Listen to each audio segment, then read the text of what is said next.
আসসালামু আলাইকুম প্রিয় দর্শক, মাঝে মাঝে আমার একটা জিনিস চিন্তা হয় যে আইন কি সবার জন্য একরকম, নাকি আমার লোক হলে একরকম, আমার লোক না হলে আরেক রকম। এই কথাটা আমি বললাম এ কারণে যে আমি মিডিয়ার আজকে একটা খবর পড়ে আমি একটু হতভম্বই হয়ে গেছি। এই কারণে খবরটা প্রকাশিত হয়েছে দৈনিক আমার দেশ পত্রিকায়। নিউ ইয়র্ক থেকে, যে নিউ ইয়র্কে প্রধান উপদেষ্টা গিয়েছেন, ওনার সঙ্গে যে সমস্ত ওনার অনুষ্ঠানকে কভার করতে বিভিন্ন সাংবাদিকরা গিয়েছেন, সেখান থেকে আমার দেশের সাংবাদিক এম এ নোমান তিনি একটা রিপোর্ট পাঠিয়েছেন। সেই রিপোর্টে আমি শিরোনামটা পড়ছি না, আপনারা দেখে নিন। সেই রিপোর্টে আওয়ামী লীগ নেতাকর্মীদের শেখ হাসিনা কি নির্দেশ দিয়েছেন সে সংক্রান্ত রিপোর্ট ডিটেইলে আছে। তার নেতাকর্মীদের সঙ্গে ভার্চুয়ালি মিটিং করেছেন, মানে টেলিফোনে কথা বলেছেন, এবং উনি সেখানে নানা ধরনের নির্দেশনা দিয়েছেন। এবং সেই নির্দেশনাগুলি অবশ্যই আমার কাছে মনে হয়েছে যে খুবই ভয়ানক রকম নির্দেশনা, এবং সেই নির্দেশনার ডিটেইল সংবাদ দিয়ে আমার দেশে এই রিপোর্টটা করেছে। আপনারা দেখতে পাচ্ছেন, আমি আপনাদেরকে শিরোনামটা দেখালাম। এবং সেখানে বলা হয়েছে, সেখানে তার 8টা ঘরোয়া মিটিং হয়েছে ওদের, কীভাবে তারা করবে, আওয়ামী লীগের যারা লোকাল লোক আছেন, মানে এই রিপোর্টে যেভাবে আছে আর কি। আমি সেখান থেকে আপনাকে একটু চুম্বক অংশ পড়ে শোনাচ্ছি, শেখ হাসিনার বক্তব্যটুকু ছাড়া। ওটুকু আমি কেন পড়ছি না সেটা আমি পরে বলছি। এখানে বেশ কয়েকটা মিটিং হয়েছে, 8টা ঘরোয়া মিটিং হয়েছে আমাদের, এবং সেখানে প্রায় প্রতিটি সভায় উনি ছিলেন। শেখ হাসিনা প্রতিটি সভায় ভার্চুয়ালি ছিলেন, এবং সেখানে জয় বক্তব্য রেখেছেন মিটিংগুলোতে, এবং তারা নানা ধরনের নির্দেশনা দিয়েছেন, এবং সেই নির্দেশনাগুলো ডিটেইল এই রিপোর্টে কিন্তু আছে। এখন আমি কেন এই কথাটা বললাম যে এই রিপোর্টটা নিয়ে আমি তেমন কোনো কিছু বলতে চাই না, সেটাও আপনাদেরকে আমি একটু বলি।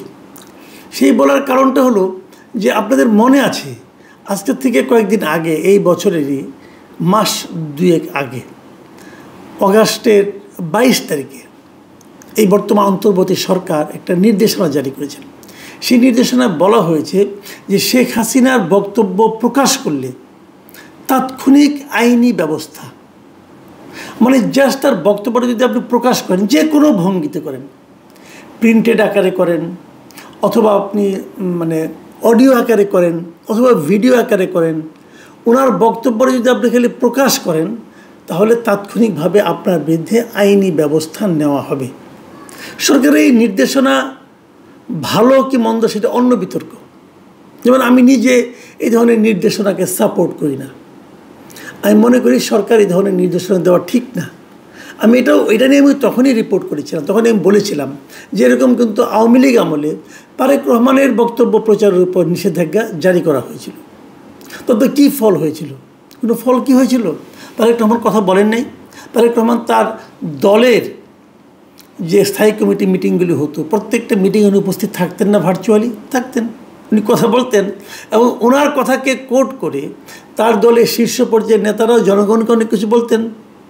সবই তো হয়েছিল। যে এই নির্দেশনাটাই আমার বিবেচনায় ছিল, আমার কাছে ভালো লাগেনি, আমার কাছে মনে হচ্ছিল অপ্রয়োজনীয় এবং অকার্যকর একটা নির্দেশনা। কিন্তু আমি আগেও বলেছি, বহুবার বলেছি, যে কোনো নির্দেশনা, কোনো আইন আমার পছন্দ নাও হতে পারে, না হলে আমি সেটা সমালোচনা করব যে আইনটা ভালো হয়নি, আমি বলবো এটা কালো আইন।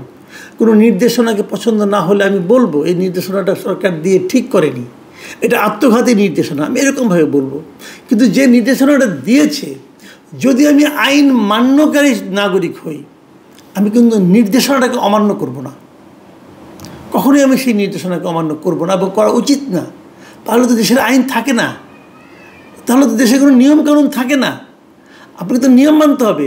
এখন আপনি যদি আপনার মতো করে চিন্তা করে বলেন যে এইটা যেহেতু ঠিক হয়নি আইনটা, অথবা এই আইনটা যেহেতু আমার পছন্দ হয়নি, অতএব এই আইনটা ভাঙার একটা নৈতিক অধিকার আমার আছে, যদি আপনি কথা বলেন, তাহলে আপনি একজন আইন অমান্যকারী ব্যক্তি।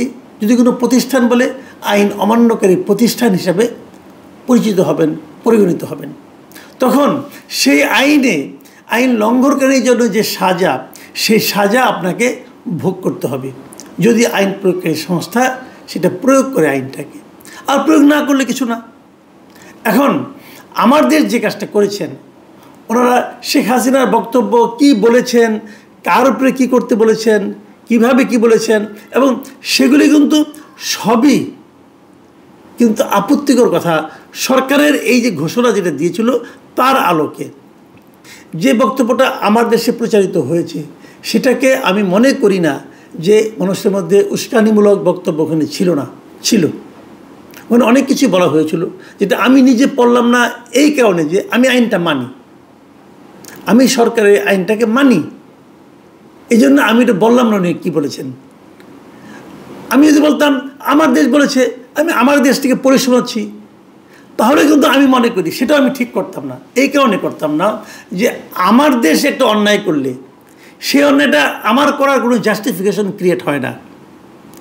অমুকে অন্যায় করেছে অথবা আমিও করতে পারি, এটা কিন্তু কোনো যুক্তি না। আমি বরং আশা করব সরকার আমার দেশের ব্যাপারে এই ব্যাপারে একটা ব্যবস্থা নেওয়া উচিত। অথবা যদি নিতে না পারেন, যদি নৈতিকভাবে মনে করেন আমার দেশ কাজটা ঠিক করেছেন, সেক্ষেত্রে সরকারের এই আইনটাকে উড্র করে নেওয়া উচিত। সরকার কি করবেন? সরকার যদি উড্র না করে নেন, তাহলে এই আইনটা এখন এই আমার দেশকে উদাহরণ হিসেবে দেখিয়ে অন্য অনেক মিডিয়া এখন এটা প্রচার করবে। তখন আপনি কি বলবেন? নাকি আপনি অন্যদের ব্যাপারে ব্যবস্থা নেবেন, আমার দেশের ব্যাপারে নেবেন না? নাকি ওটা আপনার নিজের পত্রিকা এই জন্য নেবেন না? নাকি আপনি ওই পত্রিকার সম্পাদককে ভয় পান এই জন্য নেবেন না? যে কোনো কিছু হতে পারে। কিন্তু আমার কথাটা হলো আইন সবার জন্য সমান। যে আইন আমার জন্য প্রযোজ্য সে আইন ডক্টর ইউনূসের জন্য প্রযোজ্য, সে আইন মাহমুদুর রহমান সাহেবের জন্য প্রযোজ্য। যদি সরকার আইন করে যে এই শেখ হাসিনার বক্তব্য প্রকাশ করলে তাৎক্ষণিক আইনি ব্যবস্থা, তাহলে আমি জানতে চাইব, আজকে তাৎক্ষণিক তো এখনো হয়নি, 24 ঘন্টা প্রায় হয়ে গেল এই নিউজটা প্রচারিত হচ্ছে, হ্যাঁ, এর মধ্যে সরকার কি কি আইনি ব্যবস্থা নিল এটা আমি দেখতে চাইব। যদি সরকার আইনি ব্যবস্থা না নিতে পারে, তাহলে এই সরকারের করা আইনকে কেউ কি মানবে? আর অথবা এই আইন যারা প্রণয়ন করেছে তাদেরকে লোকে সম্মান করবে?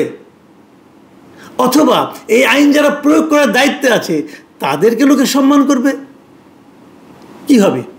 দেখুন, রিপোর্টটা যিনি পাঠিয়েছেন এম এ নোমান, একসময় আমার মানে সহকর্মী ছিলেন, আমি ওনাকে পার্সোনালি খুব পছন্দ করি।